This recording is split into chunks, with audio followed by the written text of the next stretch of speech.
అంబేద్కర్ కోనసీమ జిల్లాలో ఆర్టీఓ అధికారులు తనిఖీలు చేపట్టారు. ఫిట్నెస్ లేదని ఓ స్కూల్ బస్ ను సీజ్ చేశారు.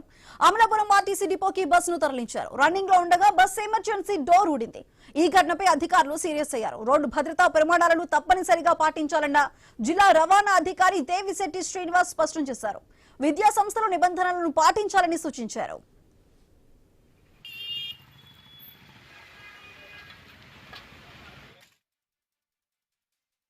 ఏదేమైనా రహదారి భద్రతా నేపథ్యంలో అది అదృష్టం.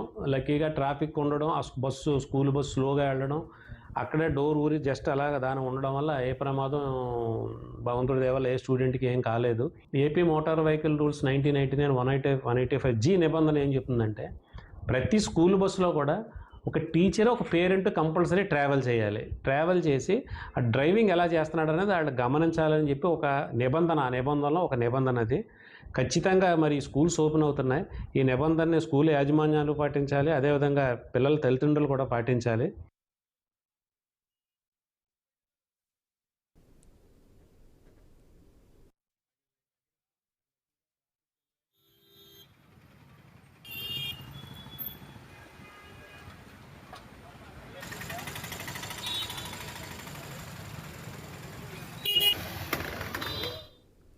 అంబేద్కర్ కోనసీమ జిల్లాలో ఆర్టీవీ అధికారులు తనిఖీలు చేపట్టారు. ఫిట్నెస్ లేదని ఓ స్కూల్ బస్ ను సీజ్ చేశారు.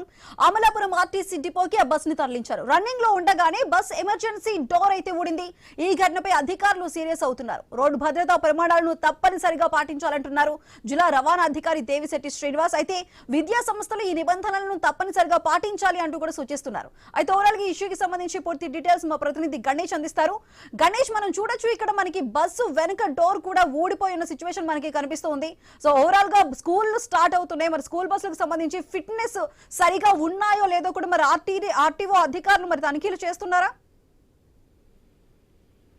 నిన్న మనం ఈ అంశాన్ని ఐన్యూస్ లో ప్రస్తావించడం జరిగింది. ఇదే క్రమంలో ఈ విషయం జిల్లా రవాణా శాఖ అధికారుల దృష్టికి వెళ్లడంతో వెంటనే రవాణా శాఖ అధికారులు అలర్ట్ అవడం జరిగింది. అంబేద్కర్ కోనసీమ జిల్లా రవాణా అధికారిగా ఉన్నటువంటి దేవిశెట్టి శ్రీనివాస్ వెంటనే స్పందించారు. ఎక్కడైతే ప్రమాదం గురైందో శ్రీ చైతన్య బస్ కి స్కూల్ కి వెళ్లి అక్కడ ఉన్నటువంటి బస్ ను తనిఖీ చేశారు. వెంటనే అక్కడ నుంచి అంబేద్కర్ కోనసీమ జిల్లా అమలాపురం టౌన్ లో ఉన్నటువంటి ఆర్టీసీ బస్ డిపోకి ఈ బస్ ను తరలించడం జరిగింది. ప్రస్తుతం అమలాపురం బస్ డిపోలోని బస్సు ఉంచడం జరిగింది. దీన్ని పూర్తిగా పర్మిట్లు అన్ని కూడా తనిఖీ చేస్తున్నారు. అయితే రాజమండ్రికి సంబంధించినటువంటి ఆర్టీఓ పర్మిషన్లు ఉన్నట్లుగా ఇప్పటికే వెల్లడించారు.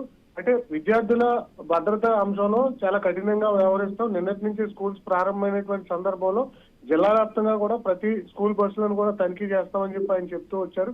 అయితే అదృష్టవశాత్తు నిన్న ఏదైతే ఈ బస్సు ఎమర్జెన్సీ ఊడిపడిందో ఆ సమయంలో ఎవరు కూడా ఆ ప్రయాణికులు పక్కన లేకపోవడం, విద్యార్థులు ఆ డోర్ కు ఆనుకుని లేకపోవడంతో ప్రమాదం తప్పింది. అయితే ఇక్కడ నిర్లక్ష్యం కనిపించిందని చెప్పారు. ఆ బస్సును పరిశీలించినటువంటి క్రమంలో ఎమర్జెన్సీ డోర్ అనేది సరిగా స్కూలు బిగించకపోవడంతోనే ఊడిపోయిందని చెప్తూ ఉన్నారు. సాధారణంగా ఎమర్జెన్సీ డోర్ అనేది బస్సులో ఎలాంటి అగ్ని ప్రమాదం సంభవించినా వెంటనే బయటకు వచ్చేందుకు ఉపయోగిస్తారు. కానీ ఈ స్కూల్ సరిగా బిగించకపోవడంతో అది ఊడిపోయినట్లుగా అధికారులు ధృవీకరించడం జరిగింది.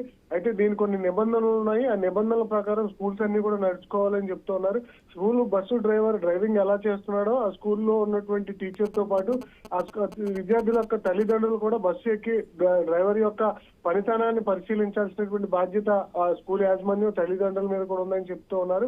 ప్రస్తుతానికి స్కూల్స్ ప్రారంభమైనటువంటి సందర్భంలో జిల్లా వ్యాప్తంగా కూడా దీని మీద రైడ్స్ నిర్వహిస్తాం.